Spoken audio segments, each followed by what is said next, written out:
So yeah, welcome everybody. Thank you for joining us today for this sort of lunchtime session around coping in the workplace during the festive period. And thank you so much to Linda for joining us. I'll let her introduce herself in a minute, but we're really lucky to have her with us today. We know that this time of year is triggering, and it's a difficult period for many reasons when you're coping with a fertility journey, and particularly navigating the world of work around all of this as well, and the sort of end of year period. We're really pleased, like I said, to be joined by Linda, and she's going to provide some really valuable and supportive techniques and tools that you can use going forward. Like I said, we're recording the session but stopping it at the end for the Q&A.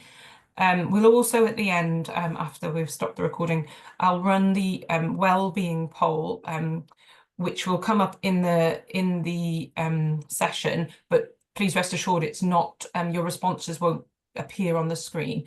The wellbeing survey was something we invited you to complete on registration, and we're doing it again at the end of this session so that we it's really just simply something that we use as part of our reporting and evidence for the government grant that help us fund sessions like this. Your responses are anonymous, and we once we've used the data in terms of the sort of stats that come from it, the information is deleted.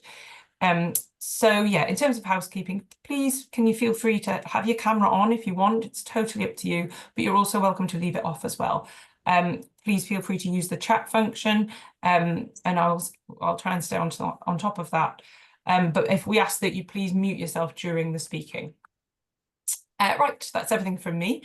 I will hand over to Linda, and I'll let you get on with the session.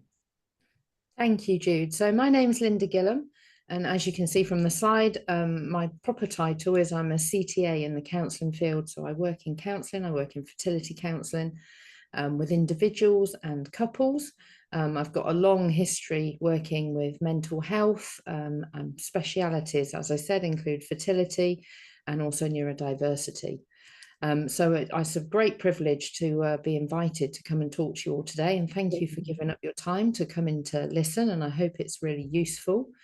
Just going to do a little caveat at the beginning. I don't think there's anything in particular in these slides that will trigger anybody, but I want to say that if anything does, or anybody finds it difficult, please do whatever you would usually do to keep yourself safe. And I will stay on at the end for a few moments in case anybody wants to do a little debrief or anything. I don't want you to be taking difficult feelings away with you for the rest of the day. So please take advantage of that if you'd like to. So let's get started. What are we going to cover?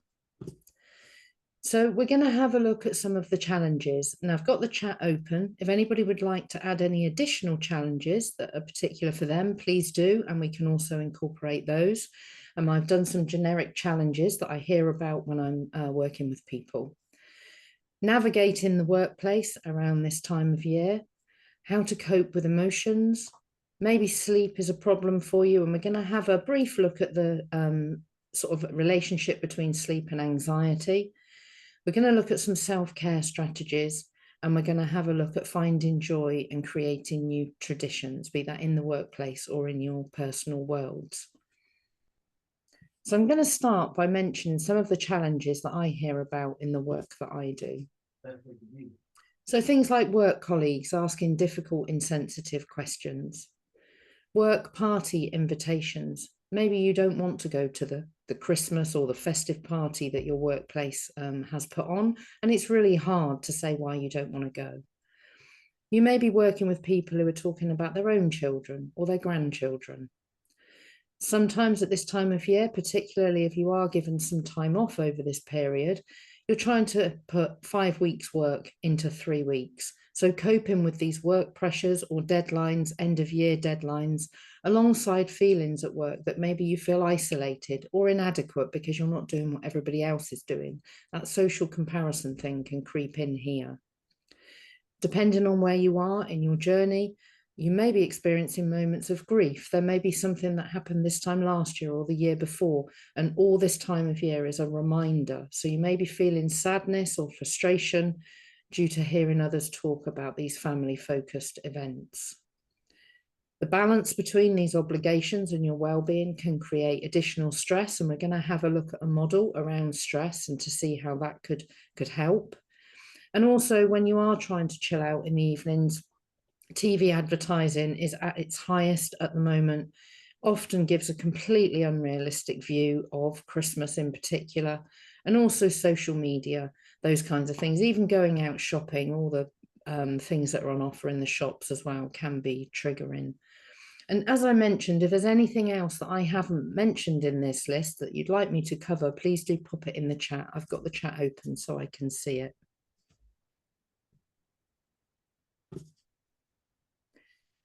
So how to navigate some of these work situations. Now, a lot of this can come under the heading of boundaries, to be honest, and they can be very hard to put in. You don't have to answer everyone's questions or get involved with everyone's conversations. If you do experience someone asking you a question that feels really sensitive for you, have some prepared responses ready, such as things like, well, I appreciate your concern, but this topic's very personal to me. And then shift the topic and turn it on to the other person if you can, or steering it onto a more neutral topic. So that's putting in a boundary, just being clear. It might feel a little bit on the rude side for some of us. We like to answer people's questions, but this is putting in a boundary and letting the other person know that you don't want to talk about this. If you do feel comfortable, share with a close colleague that the holidays might be challenging for you and ask them what you need. So ask them for their support and give them some pointers as to what works for you.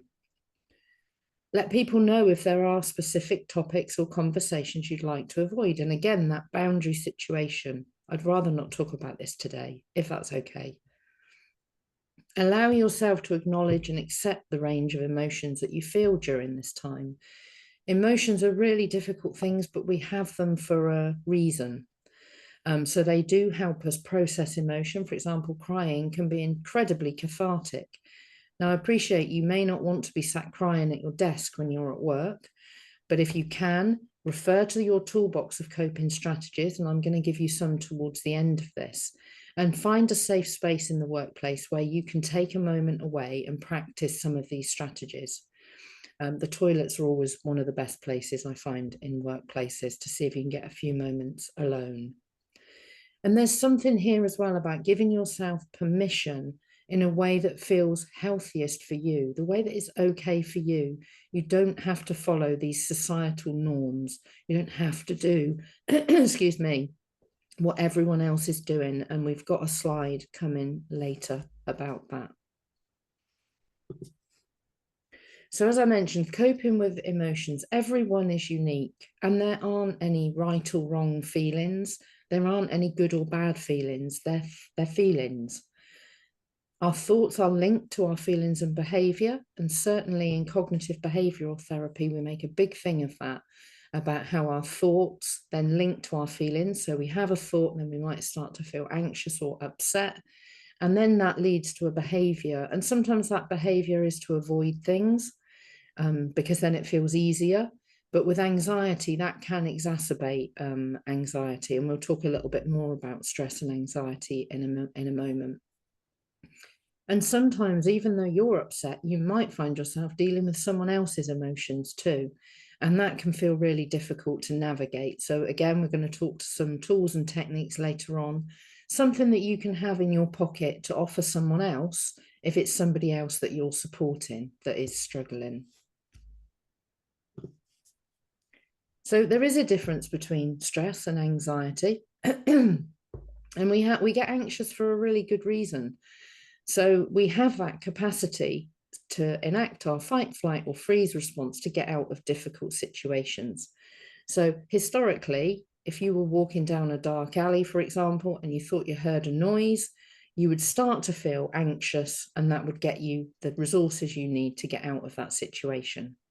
So it's when we feel worried, tense, or afraid, often looking towards the future. What if this happens? What if that happens? And like I said, it's a natural human response when we're under threat. And it's usually for a short period of time. So it's an intense emotion to get us out of a difficult situation. But when we are stressed, So we're often stressed towards a perceived threat rather than a real threat. For example, we don't come across dangerous animals in our everyday life very often anymore.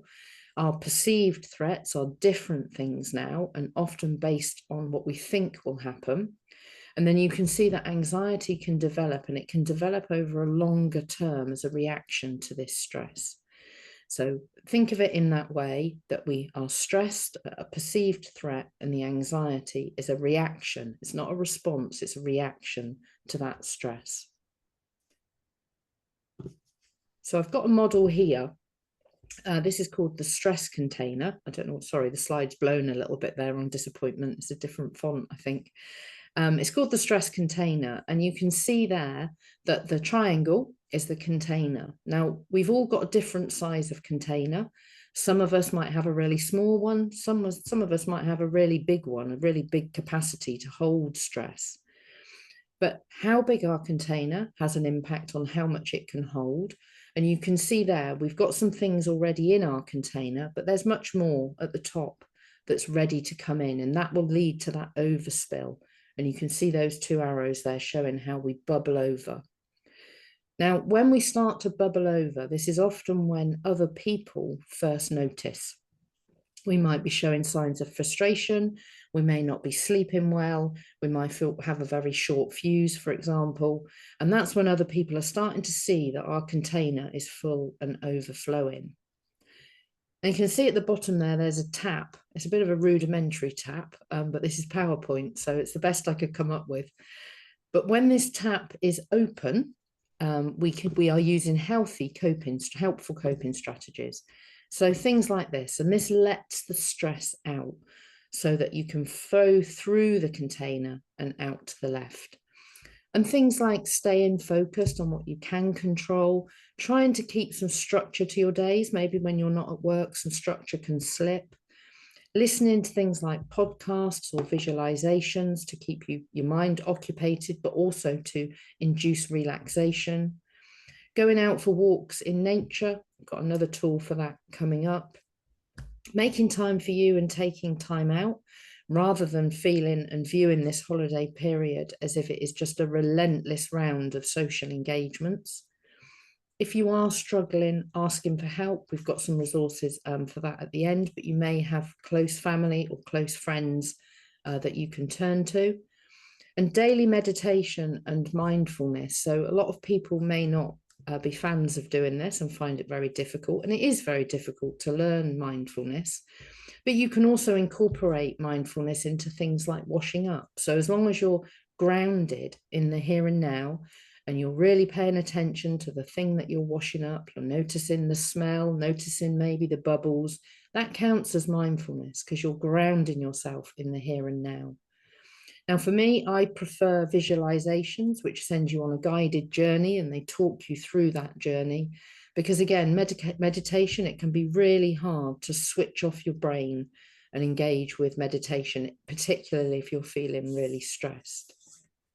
So you may have worked out that on the other side of this container is what happens when this tap is shut off. And we've got our unhealthy coping strategies. Things like not exercising, drinking lots of alcohol, getting into an irregular sleep routine. I mentioned avoidance before, and avoidance, although it gives you temporary relief of anxiety, it can mean that the next time something occurs, you're less likely to want to do it because you've given yourself some evidence that you can't do it. It may be that you're putting lots of things off, you're procrastinating things and then beating yourself up later because your to-do list isn't getting done. By catastrophizing, I mean, again, these what ifs. What if this happens? What if that happens? What if this happens? Well, if that happens, that's definitely going to happen. And before you know it, you've gone quite far down the road of catastrophizing. And another big one is accepting negative comments as the truth. And again, we talk about this in CBT. If somebody says something negative to you, it's their opinion. And we have this phrase in CBT where we talk about, is that a thought, a fact, or an opinion? And that's one way to challenge any negative comments that you may interpret as negative or may genuinely be negative. And you can see here that the unhealthy coping strategies, they can lead to overwhelm. Now, I'm not for 1 second suggesting that this is really black and white. We're going to do things in either list, you know, and there is some balance there. But an awareness of this model can really help you think, why am I feeling this intense stress? Making a to-do list, ticking things off rather than doing it on your phone and rubbing them out so they don't exist anymore. The ticks will activate a reward system. I've got that done. I've got that done. Whereas if you have lists on notes on your phone, for example, once they've disappeared, you forgot they were ever there, and your 10 things is still 5. So you don't get that feedback system of reward. Anybody got any questions? As I said, pop them in the chat if you do around this, and I will read them out. I won't name who's put them in there for the recording, but if anybody wants to ask anything, please feel free to. So I also mentioned at the beginning the relationship between sleep and anxiety. So if you are feeling incredibly anxious, it doesn't matter how exhausted you feel, you might have trouble getting to sleep. And this is a bi-directional relationship. So if you can't sleep, you can then become anxious and not being able to sleep. And if you can't sleep, you then become anxious. And that's what I mean by the bi-directional. So it's like a cycle. And particularly, I think, relating this to the workplace, when you wake at maybe 2 a.m. and you think, I've got so much tomorrow to do at work, I'm never going to be able to do this. It's only 2 a.m. I'm never going to get back to sleep. So there's a few things that you can do around sleep in particular. Oh, hang on. Sorry, not going to move on just for a moment. The first thing I'd say is to not look at the clock. Because when you look at the clock, that is what starts that cycle of anxiety. It's only 2 or it's only 4 or whatever it is. Or if you wake early and you think, oh no, it's only 5 a.m. and I've still, you know, I want to go back to sleep and I can't, those kinds of things. Just going to move on now. So if we understand this is a real whistle-stop tour through sleep. I didn't want to get too complicated, but it is actually quite a complex process and made up of several stages. So we start off with this quiet wakefulness as the brain progressively disengages from the external world. And the first thing that starts to relax is our frontal cortex. But our thoughts may start connecting to the emotional part of our brain, because we're now in a quiet space. We can have been distracted because we've been busy all throughout the day. Again, at work, we're busy, we're distracted. But when you put your head on the pillow, that's the reason that sometimes that emotional response starts, and those thoughts, you start to ruminate over what you did today, what you did last week, what you said last year. There's no barriers to this, or you can start thinking about the future. So they become at the forefront of your thinking. And obsessing about anything will interfere with this process. And so a cycle of these thoughts is going to keep you awake. So this is the first tool I've got. If you are struggling with sleep, we've got the 4-7-8 method, which I get great feedback on. So to do this, you start by breathing in through your nose for a count of 4. And then if you can and it's comfortable, hold that breath for 7. But as long as you hold it for more than 4, that's okay too. And breathe out through your mouth, but a real blowout. So a which, if you're in the same bedroom as somebody else, may be rather irritating for the other person. But what it does is it helps you relax. So it sends that message, and a combination of the counting and the breathing can help you to drift off. If anybody remembers being told to count sheep, again, as a distraction, it's a similar process. So what can we do when we're at work?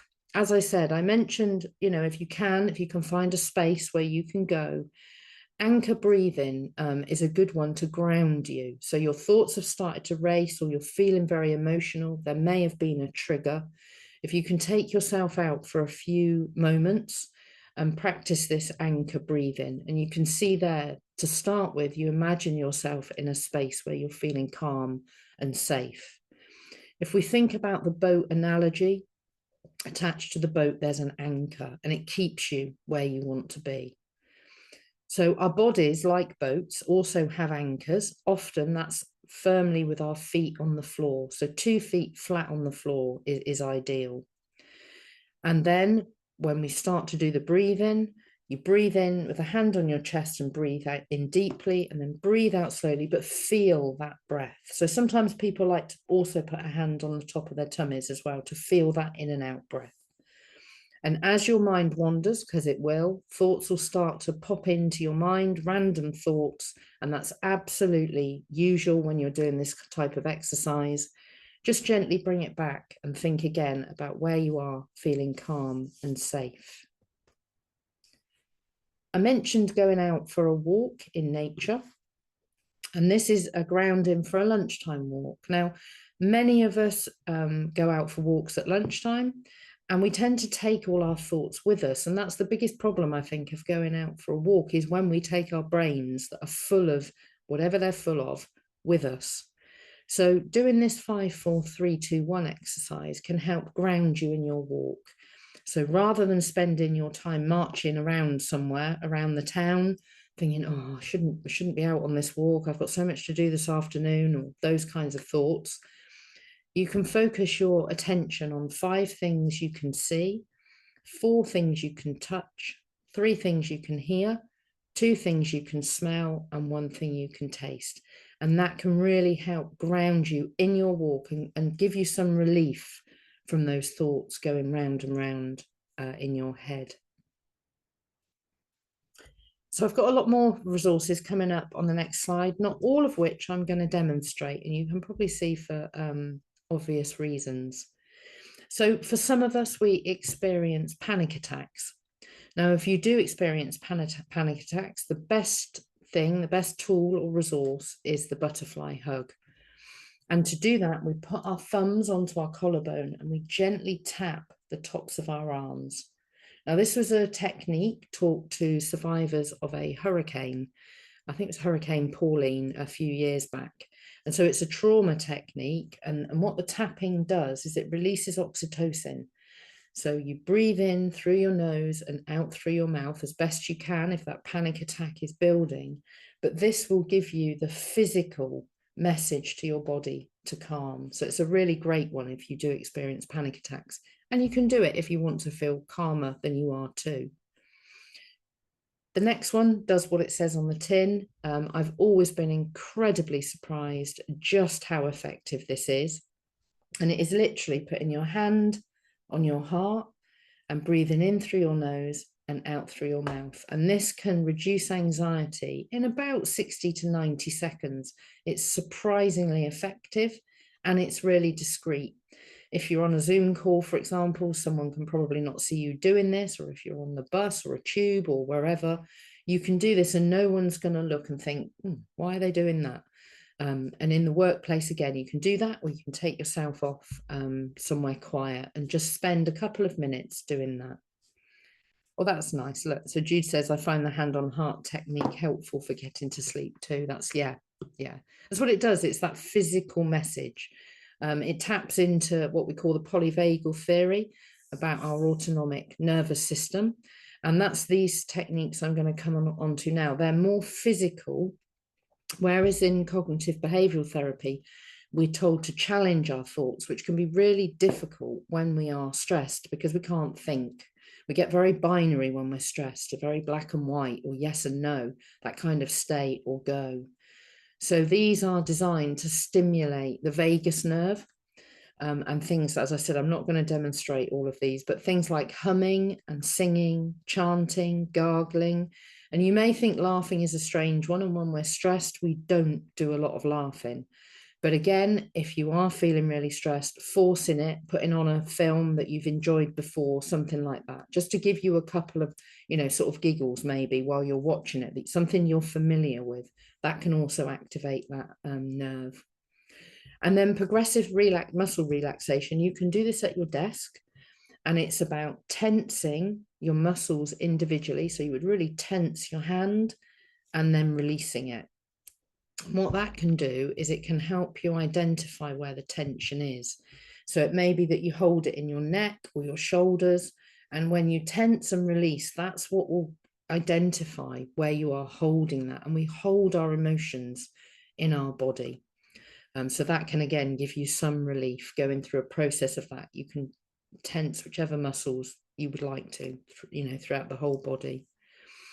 And I've got that little message there at the bottom, neurons that fire together, wire together. So what I'm saying with that sentence is that the more we do these things, the more we will make new neural pathways where this feels calmer. So it is about repetition for a lot of these things and doing them as often as you can.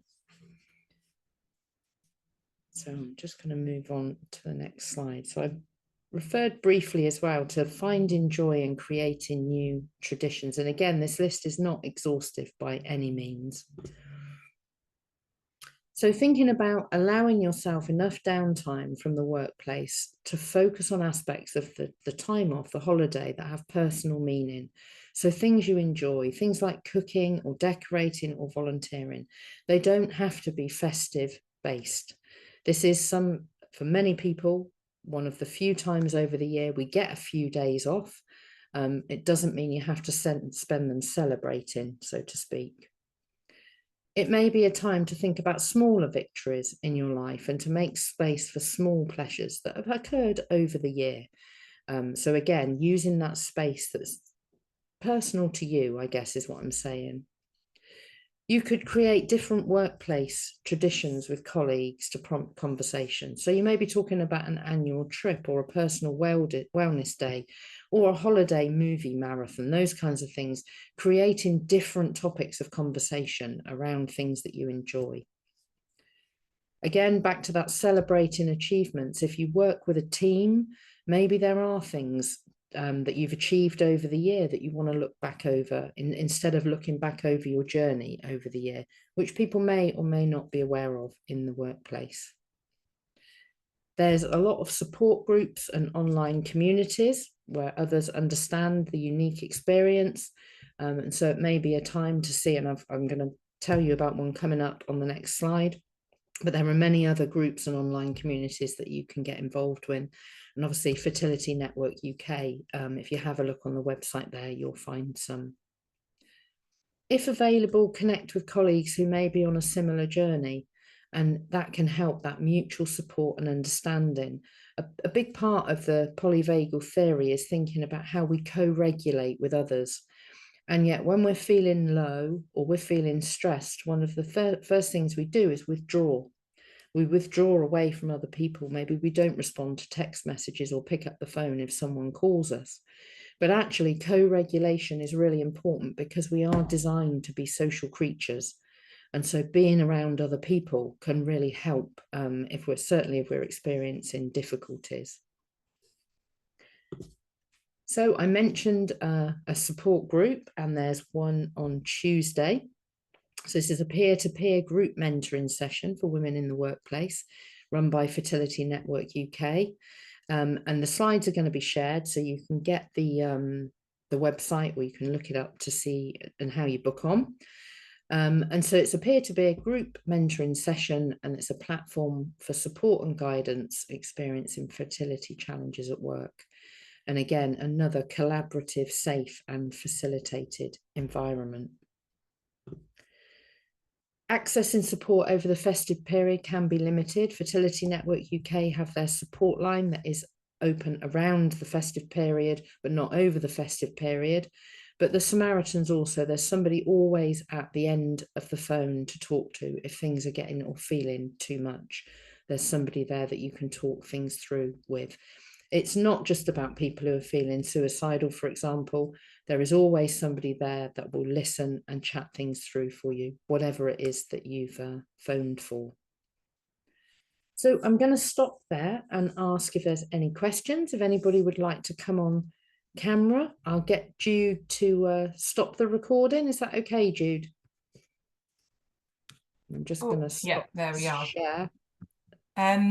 Yeah, I'll stop the recording in just a second. Thank you so much, Linda. That was really, really wonderful, really helpful, concrete, but accessible techniques that people can take away. It's really helpful. And thank you for confirming that you're happy to share the slides. I will send them around in an email to everyone afterwards, to those people who've joined us today. I've just popped in the chat box the email address for Fertility Network that you can use to access support directly. Sorry, it was missing from that slide. I probably forgot to give it to you. Oh, sorry. Yeah, you can see that now. There's a telephone number as well that's also available on the website, and that is that goes to a couple of ladies who run our support line, and they are sort of trained midwives and fertility counsellors, and have a lot of a plethora of resources at their sleeve, but also years of experience. So yeah, people feel free to reach out to them. Before we open up to the questions, I just had one thing I was gonna to touch on, and I'll keep the recording open for that. One thing I thought was, would you recommend, and this is probably a personal thing, but just what are your sort of professional thoughts on, would you recommend people take time off over Christmas? Now, I know obviously lots of people take some time off, but would you recommend people, I guess, avoid being in the workplace to some extent? Or would you say it's better to kind of try and use your techniques in order to enable you to continue to go to work and face things in a more kind of, yeah, head-on way? Yeah, I think it's a really unique decision because so many people find distraction useful, and the thought of sitting at home they'll just feel like they're going to have even more thoughts, and it's going to be really all consuming, whereas distraction is a technique that works. So I think it really does depend. It depends on how supportive you feel your workplace is. You may not want to be there because you don't feel that it's supportive, or you may want to be there because there are resources there within the workplace, colleagues, etc., that make it feel, a little bit easier. So I think it's a really unique decision based on individual circumstances. I hear different things from different people. They want a couple of weeks off work because they feel really stressed and they want to do some self-care, and then I hear other people saying, oh no, I'm not taking any time off because my thoughts will just go wild. Yeah, so and it's really a strange time, isn't it, in terms of time off, because it depends on the employer about how they manage those days in between Christmas and New Year, whether people get time off, whether they don't, whether organizations are just closed, that type of thing. So yeah, it's quite unusual. The most common thing I hear though is the difficulty with the year end. So maybe another year has passed and they haven't got pregnant, they don't have a child, and it's a really difficult marker that is yet another year has gone by. So around this time, as we get into the, after Christmas, getting towards the new year, can be a really difficult time. Absolutely, yeah. So it isn't just about sort of family time around Christmas, but actually the significance of the kind of the turning of another year. Time passing. Yeah, definitely. I'll pop into the chat a link to something on our website that's to do with employment issues and time off, and if people are looking for like advice on how to navigate that, then there's some information in there, so I'll pop that in. And yeah, there are other resources and things on our website like Linda touched on. Right, well, thank you ever so much again, Linda. It's been really, really wonderful. I'll stop the recording, and we'll just see if anyone wants to chat, and like you say, you'll be staying on as well to yes, I will. Yeah, if anybody is, like I said, if anyone's triggered by anything, please stay on at the end, and more than happy to have a little chat. Doesn't have to be in front of everybody either. We can make that happen. Right. Okay, right, thanks very much. I'll stop the recording.